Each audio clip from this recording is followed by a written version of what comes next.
রফিকের মা রুমে এসে বলল, কী রে রফিক, তুই কার সাথে কথা বলছিস? রফিক বলল, কারো সাথেই তো কথা বলছি না, কারণ মাকে এই কথা বললে ভীষণ রেগে যাবে। যার কারণে কথাটাকে লুকিয়ে রাখল রফিক। ওর মা রুমে এসে ওর বিছানার পাশে বসলো, বলল, একটা খুব সুন্দর গন্ধ পাচ্ছি, এই গন্ধটা কোনো দিন তো পাইনি।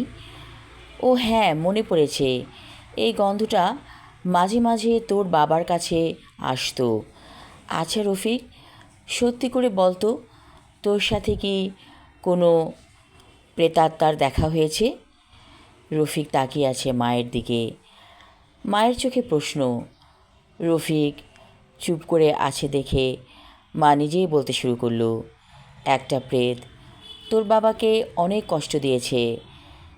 সেই মেয়েটির সাথে তোর বাবার বিয়ের কথা ছিল, কিন্তু যেহেতু ওরা ভিন্নধর্মী তাই বিয়েটা হয়নি।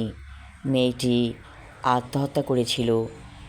রফিক বলল, কী বলো মা, সত্যি? রফিক আর চুপ থাকতে পারল না, সব কথা খুলে বলল মাকে। মা বলল, তোর জীবন তো শেষ করে দিবে ওই মেয়েটি, ও এখন আবার এসেছে কেন? তোর বাবার জীবনটা নষ্ট করে দিয়েছিল ওই মেয়েটি। হুজুর ডেকে বাড়ি বন্ধ করে দিতে হবে, তোর শরীরটাকেও বন্ধ করে দিতে হবে, নইলে সর্বনাশ করে দিবে আমাদেরকে গীতা। আমি আমার লেখা ছোট গল্প প্রেত পর্ব 2 পড়লাম। ধন্যবাদ, এবং পরবর্তী অংশ থাকবে আগামী পর্বে।